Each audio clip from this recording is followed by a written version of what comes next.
everybody, and welcome back to the Green Manatee YouTube channel. I'm Mia and I am at Cardiff University and I'm studying media and communications, and I'm currently doing an internship with Green Manatee. So today I am with Zoe, one of the directors of Green Manatee, and due to her experience in the wedding industry and planning weddings, I'm going to be asking her some questions about planning your wedding day and making sure it is sustainable and eco-friendly as possible. So should we get started? Yes, let's. So question one is, what is the most wasteful part of a wedding? Okay, so I would actually say there are two most wasteful parts of the wedding. One is the food.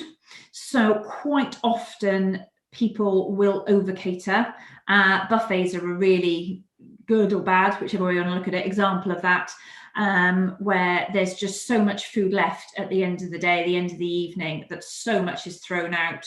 And I hate watching food go in the bin. Relating to food is wedding cake. Again, wedding cakes are often something that people want. They want a really big cake because it looks fabulous, and it does. But by the time we get to it, actually nobody wants to eat cake, certainly when they've had a 3-course meal and then maybe more food. So much cake gets thrown away because once it's all been cut up, you can't save it for later. They can't take it home with them because it's dried out. Other than food is decoration and decor, because everything is bought in for one single day. Everything is table names, menus, stationery, that kind of thing. Any decorations, any pull-up banners, anything that people decide they want for decor, quite often they've either bought in or made. And once that day's gone, they can't do anything with it. And they might be able to sell a bit back on eBay, but invariably a lot of it ends up in the bin. And following on from that then, what eco-friendly decorations would you recommend? Okay, so I would say less is more. And quite often with weddings, more is apparently more. And I have done weddings where I've been trawling in cartloads of stuff in the morning, and you know that it's all going to end up in the bin. Ultimately, the best and most fabulous eco-friendly decoration for a wedding is flowers, because flowers are always going to look beautiful. They have a short shelf life anyway. That's kind of half the beauty of them. They have that limited amount of time and they just look fabulous. And you can maybe do something with them afterwards. You can maybe, I know that one bride gave all her flowers to an old people's home where her grandma was. Something like that. Actually, they can have a bit of an extra life for a couple of days. Maybe you give them as gifts to the mums or to the aunties or the bridesmaids. But ultimately, as long as the flowers are locally sourced, they're seasonal, ideally local to reduce the number of miles used, they're cultivated and grown ethically, and they don't use a lot of plastic foam or to display them, actually they can be lovely and probably the most environmentally friendly option there is. And question 3, I find that it's quite trendy these days to have a do-it-yourself wedding. So are do-it-yourself weddings, are they better for the environment? Yes and no. That's not really an easy answer, I know, but they can be. If you decided that you were going to use things that maybe friends had used for their wedding, things that you found. I had a couple who had a very beach themed sea kind of type wedding. They picked pebbles from the beach. They used vegetable inks to write everybody's names on. And after the wedding, they put all the pebbles back on the beach. Well, actually, that's as pretty much as eco-friendly DIY you can get. But the problem is sometimes people make a lot of stuff with plastic, with glitter or anything like that. Well, that definitely isn't eco-friendly, although it is DIY. So I think, yes, it can be done, but it's how you do it and it's the materials you use. And if it's something that has a life after you've finished with it, all well and good. If it's something that's got to be thrown away at the end, then no. How can a bride make sure that her dress is eco-friendly and sustainable? Well, you've got a few options really. First one is you can buy secondhand, and increasingly these days people are buying pre-loved, pre-worn dresses, because if you think a dress has only been worn for one day, it's usually in absolutely immaculate condition. It might need a clean, and you know there's no better way to recycle and reuse. And it could be that it's a special dress. It might be your mum's dress or your grandma's dress. The other way is hiring hiring dresses, hiring suits, hiring anything, that's considerably more eco-friendly than buying something that you're only going to wear once. It's going to stay at the back of the cupboard or go up in the loft and never be used again. So yeah, definitely either buying secondhand or selling it on afterwards, or donating it to Oxfam or somewhere else that do a fabulous range of dresses. And actually the bonus of that as well is you can often buy a fabulous designer dress that you would never have been able to afford new. So that's the best way, definitely. Question 5 is, how can the invitations be eco-friendly? Okay, well, this is probably a question for Jo, the other director of Green Manatee, because wedding stationery is definitely her area of expertise. But I think hopefully she'd agree with me when I say that the ways to make stationery as eco-friendly as possible would be to either use recycled and obviously recyclable materials, so recycled paper, but also seed paper is fab, because once all your menus and invitations and whatever have been used, they can be planted in the ground and create, beautiful displays of flowers for a year or so afterwards. So something like that. And I think very much the trend for glitter and lace stuck on and any kind of embellishment stuck on is sort of fading, which is good, because you can't do much with those. They're definitely not eco-friendly. And they definitely, there's a lot of single-use plastic in that. So I think definitely kind of simple, less is more, recycled or seed paper is definitely the way to go. How can couples have an eco-friendly balloon arch? As I know they have been very popular recently, not only for weddings, but also for events or baby showers or engagement parties. But is there an eco-friendly balloon arch solution? No, pretty much simply no. Balloons are one of probably the most horrendous decor items in terms of eco-friendliness or lack of. You can get biodegradable balloons.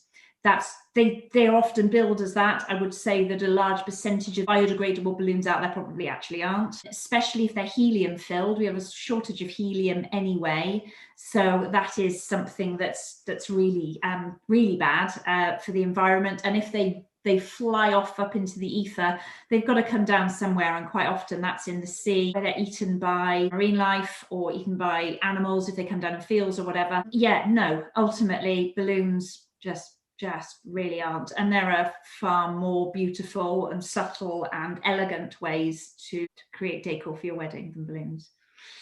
Next question is it a bad idea to have a destination wedding?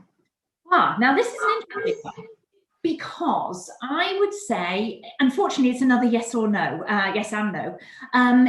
Yes, because people are probably going to go away for their honeymoon anyway. So if they're going to go away for their honeymoon anyway, you're still going abroad, you're still using those air miles, as in the miles rather than the voucher types. You're still going to be flying, and there's obviously a negative environmental impact to that. In addition, you are taking your guests out with you, so you're asking more people to fly, and there's obviously the impact related to that. On the other hand, if you're going away for your honeymoon anyway, you're just extending that, and you're invariably taking and feeding and inviting fewer people than you would be if you were getting married in this country. Quite often you may be looking at 10 to 20 people rather than 50 to 100 people. So you're offsetting that carbon element with that, because you're feeding fewer people, you're asking fewer people to travel within the UK, fewer hotel stays, and all of those sort of things. So yes, it can be. It isn't always. I think it very much depends on how you do it, and there are definitely eco-friendly options you can use. The next question kind of follows on nicely from that, and it is, does having less guests mean more eco-friendly or more sustainable?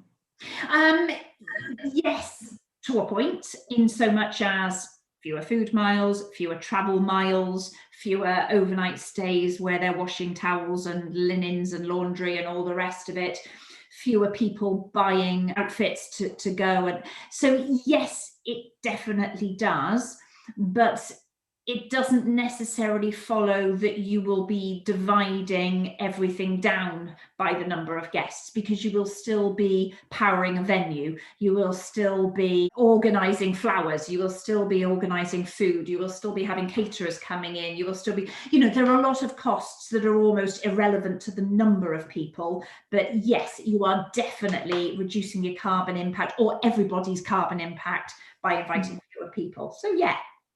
So how can we cut down on food waste at a wedding? Okay, so food waste, which, as I say, is one of my biggest pet hates. So I would say, in terms of the cake, which is definitely something that creates a lot of waste, if you can, use your cake as your dessert. So you are actually having a cake to cater for the number of people that are going to be there and are going to be eating. So you're not giving them a dessert and then cake that they probably won't eat. And also that saves money as well. So that's a bit of a win-win, anyway.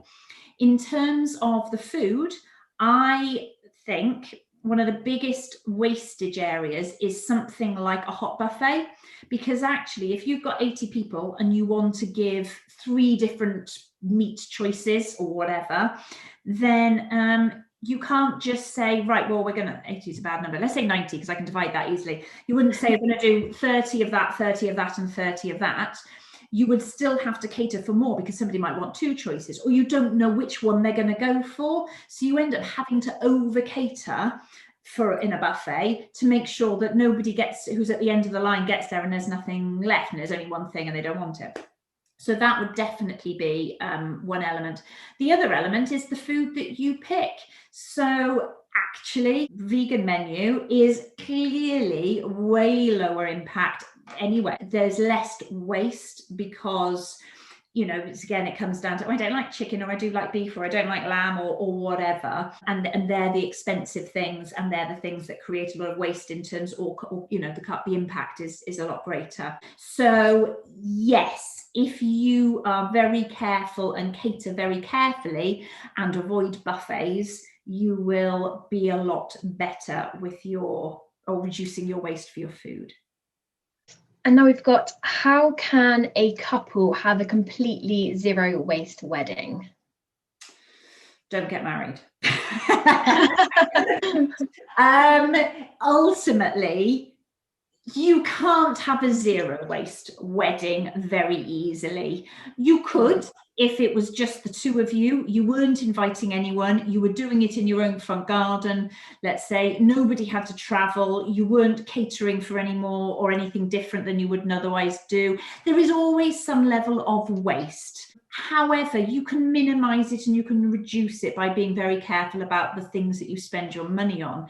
You could also offset, which there's an argument that that's kind of cheating, in so much as you go on holiday, you pay, a flight, and then you work out how much carbon you've used, and then you plant some trees. That's almost kind of closing the gate after the horse has bolted kind of thing. But at the same time, it does help that impact. Ultimately, people are always going to want to travel. People are always going to have a special occasion. And why the heck shouldn't they?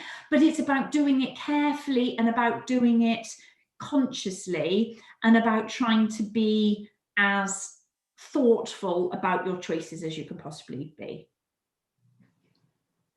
And finally, last question. If the guests or family members or friends of the couple don't understand why the couple want to have a sustainable and eco-friendly wedding, what should the couple do to get those family members or guests on board? You are never going to appeal to everybody. You are never going to, not everybody is going to be happy with what you choose and what you say. If you decided, for example, you were going to serve a vegan menu, there will be people who will, because it's vegan. There'll be other people who won't even notice, to be quite honest. And, in terms of gifts, in terms of where you have it, in terms of, all of those elements, there will always be people who will understand what you want to do, and will support you. And there will always be people who have an opinion. And that is just the case with absolutely everything in life. And what I would always say is, it's your day, it's your wedding. You've got to be comfortable, happy, and delighted with the choices that you make, because it's your special day. And I would kind of say, blow everyone else.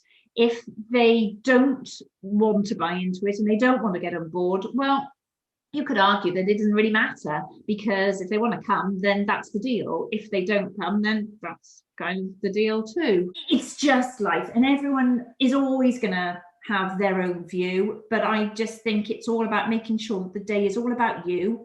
It's your day. You have to look back in the future and know that it was the best possible day that you could possibly have.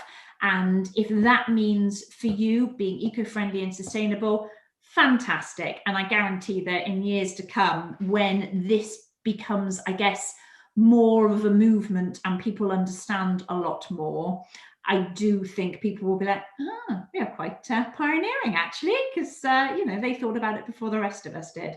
So yeah, you never convince everyone, but you just got to do what feels right in your heart.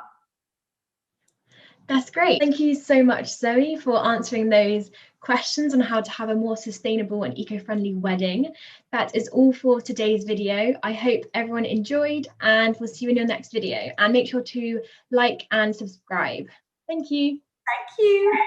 Bye. Bye. Bye.